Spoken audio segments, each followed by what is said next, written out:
Joining me today is Canadian singer-songwriter Elenee, and you have been pretty busy recently releasing a ton of new music. You had a cover version of Goodness of God come out recently, and then you also just released Sunshine and Rainbow. So we're going to be touching on both of those, but the song Goodness of God, so many people sing that at church. So many people know that song and probably have a special place in their heart for that song. So as an artist, what made that song kind of stand out for you? And you're like, okay, I want to kind of do my own spin on it. Well, I think it's a twofold answer a little bit. So I had done some covers on Instagram, and it was just sort of my stab at learning music production without the stress and the weight of doing my own music. And so as I created them and put them out there, people started to really grab on to these covers, which I was like, okay, like everybody's doing covers, so I don't know what's so special about this one, but it really felt like as they began to release and people started to grab hold of them and there was traction, it was like there's something about my vocal on these that feels so pure and honest. And be like, the reason really is because these songs are part of my testimony. Like I did these songs because they meant something to me, not because I just wanted to fill the airwaves with more of all the things that are already out there. And so Goodness of God specifically is really just one of those songs that, like, I don't know, when you have nothing else to sing about, you can't help but sing about how God has been so good, even in some of the most tragic and grief-stricken situations in my life and in other people's lives. Goodness of God just seems to be this anthem of just like gratitude. Um, Mm. and I especially love verse 2. There's a line that says, "I've known you as a father and I've known you as a friend." And I don't know, maybe this will resonate with other listeners, but I didn't grow up with a really great relationship with my dad. He was an alcoholic, he was abusive, he made a lot of really poor decisions, and ultimately he was emotionally very absent. And so, like, because of that, there's this whole thing where I also really struggled with friendships as well, as a young girl. And then it really followed me into adulthood, like just trying to learn how to be a friend, how to make friends, how to keep friends.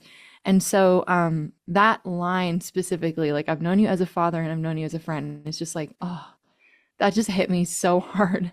And I don't know, I think I just sing it in this way that feels really pure and honest and authentic. And I hope people are feeling that as they listen. And I think that's something that's so special about music because it is, whether you're the songwriter or not, it can be so vulnerable, to put yourself in that position, especially when the words are so powerful, so weighty, right? Like you're not just singing a song, you're like there's weight to these words. So, and now you get to kind of help encourage other people. So, yeah, maybe as you were doing this song and like recording it, going through that entire process, how did that maybe even strengthen your own faith? Maybe just like kind of going through it in that way.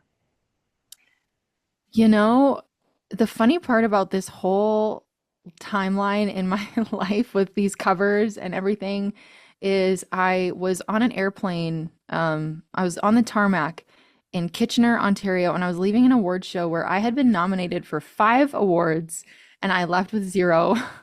And I remember, and it's not that big of a deal. Like, I mean this very honestly. Like, awards mean very little to me, truly. Like, piece of hardware on the shelf is great, but like, I don't know, it's just not that big of a deal. But for some reason, Angela, I was like, oh, what? How did I not win anything? Like, at least one would have been nice, 1 out of 5. And so I was sitting in this airplane. I remember exactly which seat. I was looking out the window. It was raining, it was gross, and I was just like, God, I don't think that I am meant to be an artist. Like, I don't think, maybe this is just not for me. And weirdly enough, I had felt this calling on my life for so long to do music. And so I was just like, I don't know, is this how it ends? Is this the abrupt ending? Is it here right now? And so I kind of had this like one-way conversation with God, this like really dramatic monologue where he just listened. He definitely didn't say anything back. I went home and I was like, okay, if I'm not going to do the artist thing with music, then maybe I need to pursue the production thing. And so that's where these covers started. And so I started to put them out there.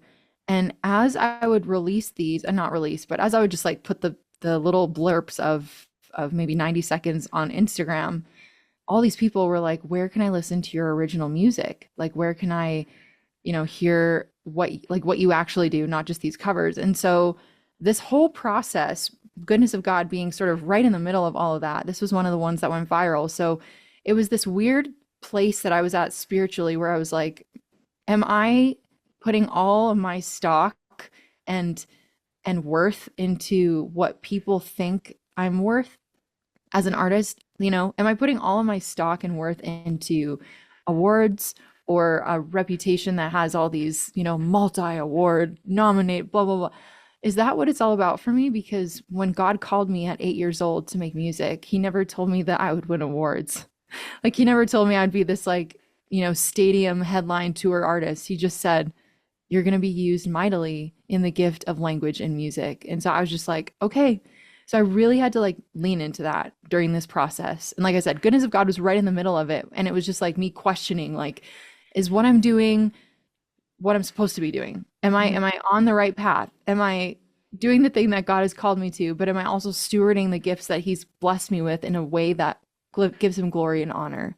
And so these covers are truly like a way to give it back to him, to surrender this idea of what I thought I deserved and just be like, okay, God, my name as a songwriter is not attached to any of these. These are just songs that bring you glory. Here's my voice on it and do with it what you wish, you know? Yeah, for sure. You just like you do it. Yeah. Take what you will, right? Like just let God do the whole thing. Mhm.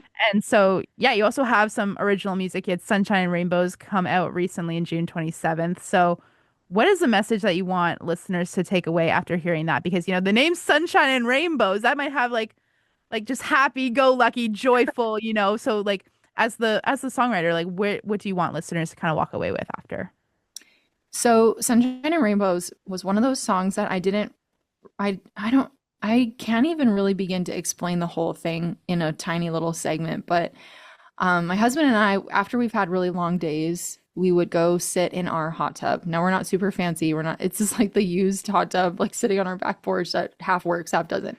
But it was just like kind of this place for us to like, you know, put our phones down, you know, decompress after a long day and just kind of rest with each other. And I was explaining to him that I felt like this kind of this darkness. Like I felt like I was in this like space as a creative, not necessarily as like a person. I don't know how to word that better, but just as a creative. And I was like, and what I see, I'm a very visual person.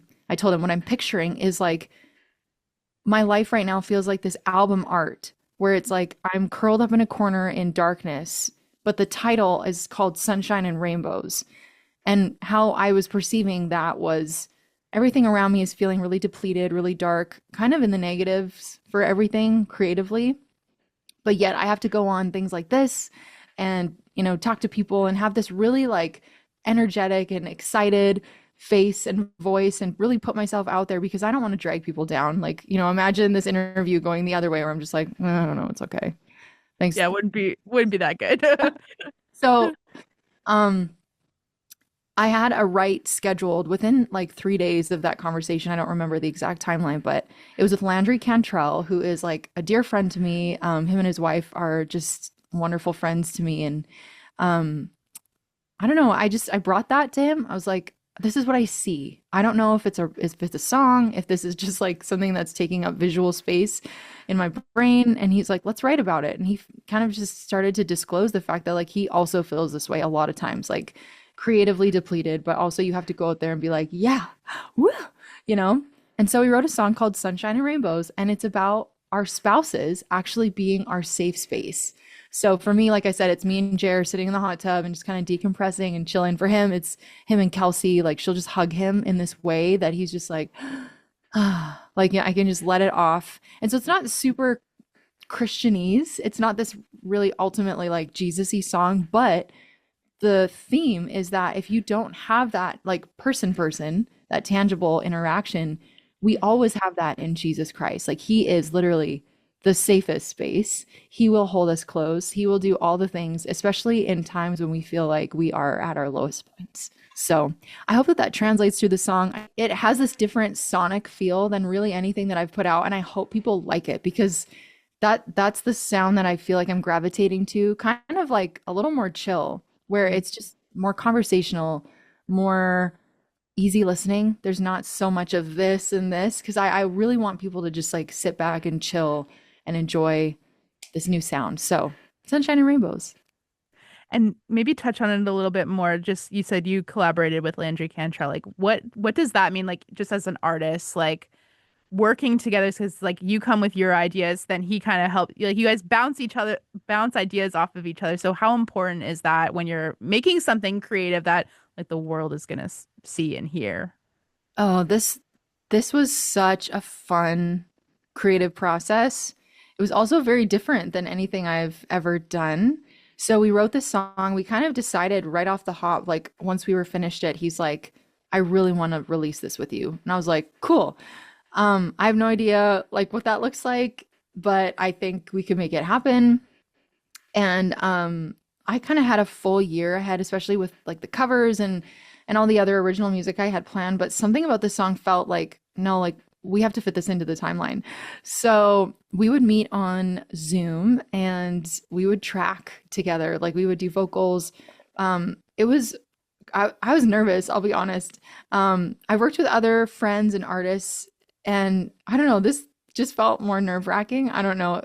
I can't put my finger on it, but I finally got the vocals down. They were hard for me because he kept saying like, don't push it. Like just kind of keep your effort for like that last chorus. We'll do a big last chorus, but like try to just make it conversational, make it chill. And I'm such a belter. I'm such like a big song, big vocal girly. So it was really hard for me to like lean into the softer side. But having him on those calls and just kind of like coaching me through it was really cool. His vocal production is wild. He's kind of that's his specialty. So getting him in the room virtually and then just getting to do that was super fun.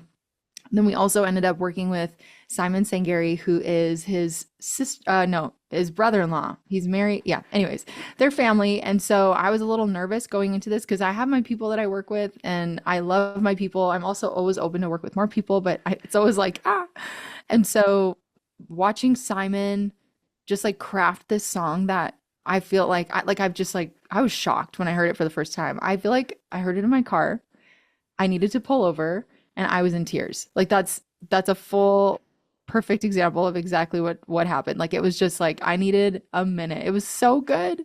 And yeah, so just kind of getting to do all that and then releasing it through his label was really cool. That's something that I've never done before. So just getting like people to work with us and push it and have them in our corner for the song was like, I don't know, just unprecedented for me. So yeah, it was such a big experience. I don't know. I don't know. So obviously you've been quite busy releasing music and, you know, between Goodness of God and Sunshine and Rainbows, maybe is there one piece of advice or something, encouragement that you could share with the listeners, kind of wrap this all up? Well, I feel like it depends on where you are as a listener. I'll give some life advice. I think whatever you do, whatever you're going through, whatever your life revolves around right now, whether you're a mom or a dad and have kids, whether you're dealing with being an empty nester or dealing with changes in your work, whatever that looks like, or maybe you're a student in school, everything that you do has a purpose. And I know that we hear that so much and it almost just goes in and out, but I really want you to hear me out and I want you to listen. Every single interaction that you have with people, every single little eye contact interaction you have, every word that you speak, everything, every decision that you make, it matters. And it's because you're impacting someone else. Everything that you do. As I make music, I sometimes don't even think about it. I don't even realize that my kids are listening. And so, like, it's just little things like, yeah, how you look at people, how you smile, how you wave when you're on the trail, especially since it's such a beautiful summer. And that all just plays such a huge role in that. And now if you're a creative and you're doing whatever, if it's your arts, if it's music, if it's I don't know, problem solving in a beautiful way, I feel like you also need to keep that in mind as well, but in this really specific way. Everything that you create, though it may not be perfect or it may not meet a standard that you had set in your mind or an expectation that you have for yourself, it matters and your art matters and everything that you do, it matters so much to the kingdom because you have this tiny little, what is it, the talent. You have the one talent and you get to do so much with it. You get to multiply it and impact lives. And God has not called us to bury our talent. So keep that up, do what you're doing, and just focus on Jesus as you do it all. All right, what a way to end it, Elenee. Thank you so much for joining me today and for sharing that. And we're excited to see how God continues to use you, your voice, and your music. Well, thank you so much for having me. Love y'all.